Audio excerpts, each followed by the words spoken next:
It's been about a week since the new iPhone 16s have been out, and I've been testing both the 16 Plus as well as the 16 Pro Max, which is my personal choice for reasons I'll explain in this video. But for the first time in years, I actually wouldn't blame you for choosing the 16 Plus this year. So let's jump right into a bunch of real-world differences I've noticed after 1 week to help you decide which one to buy.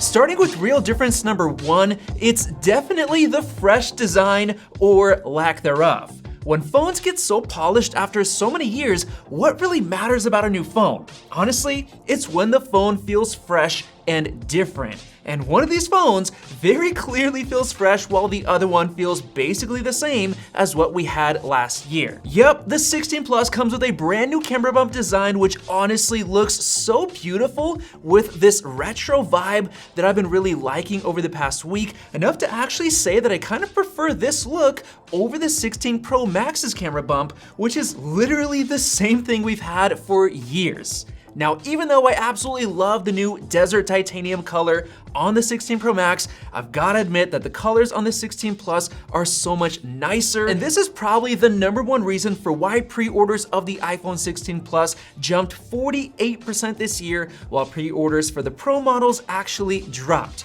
The Pros just don't feel that fresh and new this year. Now for real difference number 2, this was actually a huge plus for the 16 Pro Max, and it was obvious the second that I turned on the 16 Plus. Holy smokes, the bezel difference is absolutely massive. I seriously can't believe that the bezels are so thick. Maybe it's just because I'm getting used to the 16 Pro Max with the thinnest bezels on any phone in the world, but I'm having a really hard time feeling immersed into the 16 Plus's display. For one, the dynamic island actually seems bigger and more distracting on the 16 Plus due to those bezels, and potentially also due to the Pro Max having a larger display, 6.9 inches versus 6.7, which helps it feel a lot more immersive. Now, this might seem like a small deal, but in everyday use, the 16 Pro Max's display looks and feels so much more premium. Moving on to real difference number 3, it's actually the lack of differences in terms of exclusive features. First of all, the 16 now gets the action button. You of course have the same dynamic island, the same exact display quality, the brightness with 2000 nits maximum. It also goes down to 1 nits minimum brightness this year on both of these.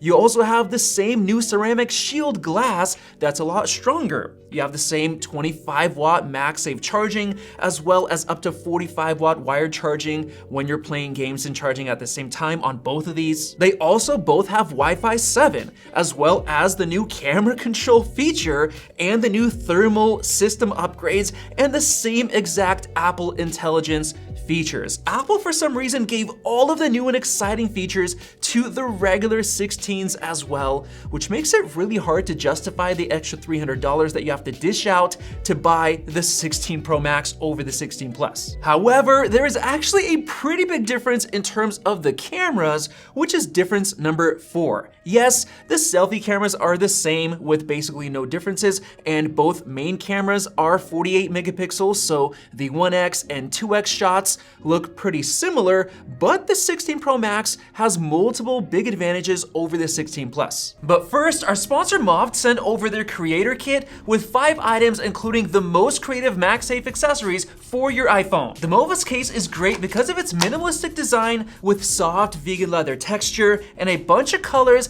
that never fade to match your new iPhone 16, including a cutout for the camera control, and it's got MagSafe magnets built in so you can connect accessories like the MOFT wallet stand, which I've been using for 2 years since it's super versatile and also packs in 3 to 4 cards for easy access, while also having a built-in stand with portrait, landscape, and floating modes. The lanyard helps you free your hands for multitasking, and their SnapFlow stand provides a pen, paper, organizer, and stand in one portable and handy tool for note-taking right on the back of your MOFT case using MagSafe. And finally, the invisible tripod stand, which instantly unfolds into a tripod with 3 modes: floating, vlogging, and stand mode. So definitely check out MOFT's Creator Kit for the iPhone 16 series using the links below. First of all, the 16 Pro Max has a third camera, which just so happens to be extremely refined and usable. The 5x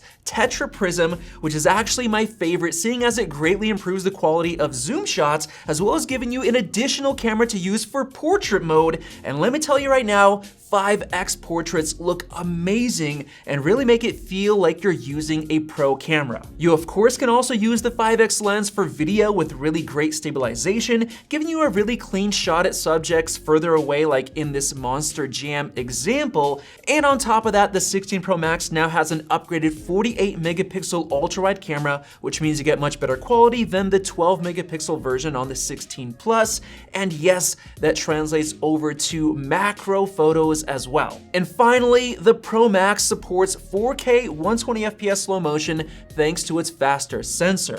So for those who love to shoot slow motion, cinematic looking video, the Pro Max wins there as well. Now moving on, there's one feature that keeps me buying the Pro models year after year, and that's difference number 5, which is the 120Hz Pro Motion display feature. This is seriously the #1 reason I can't switch back to a regular 16. If you already have a Pro model, I absolutely do not recommend going for the 16 Plus. It's gonna bug you so much with the display feeling stuttery and choppy in comparison. On top of that, it makes things like the dynamic island animations less fluid on 60 Hz compared to 120, as well as everything else like the camera control, animation, and more. And an added benefit of the 120Hz Pro Motion feature is that you also get the always on display, which I personally love since you can see the time at all times, as well as notifications so you don't miss them. And a big point as well is that the performance of these phones keeps getting better and better, and it seems like it doesn't really help it feel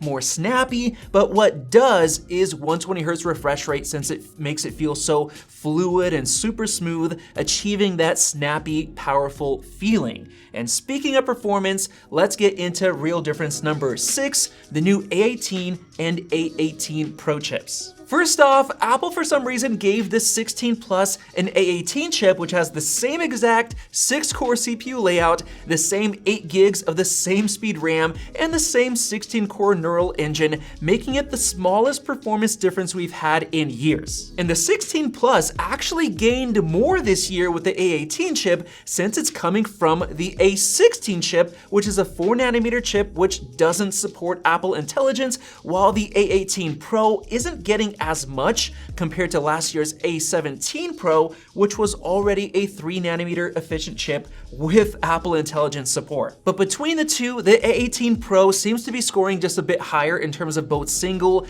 and multi-core performance, which might be some sort of intentional limitation on the A18, but it's not too big of a difference. But thankfully, Apple at least gave the A18 Pro a 6-core GPU, so it's 18% faster than the 5-core GPU in the A18 chip. And the biggest benefit is that the 120Hz refresh rate on the Pro Max means that you can actually take advantage of all of that extra performance when it comes to gaming at up to 120 FPS, while the Plus is always limited to 60. Now for real difference number 7, this one might not matter that much to everyone, but for anyone who likes to transfer files, photos, or videos, the USB-C port on the 16 Plus is still limited to the super slow 480 megabits per second USB 2.0 transfer speeds that we had with the Lightning port, while the Pro Max has much faster 10 gigabits per second speeds, over 20 times faster, which is a big deal for me since we like to use our iPhones for recording B-roll at events like CES, and we need to transfer tons of clips to our MacBooks for editing. And now finishing off with real difference number 8, the 16 Pro Max honestly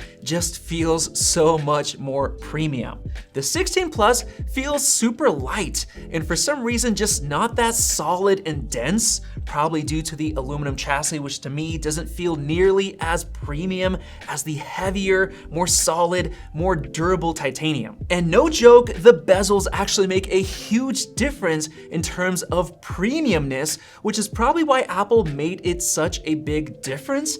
And yes, while the colors are more fresh and nice on the 16 Plus, I've gotta admit that the Pro's colors definitely feel more professional and classy. But of course, that's just personal preference. Let me know your thoughts on the differences between these two phones down in the comment section below, and definitely hit subscribe for more videos like this one. Thanks for watching, and we'll see you in the next video.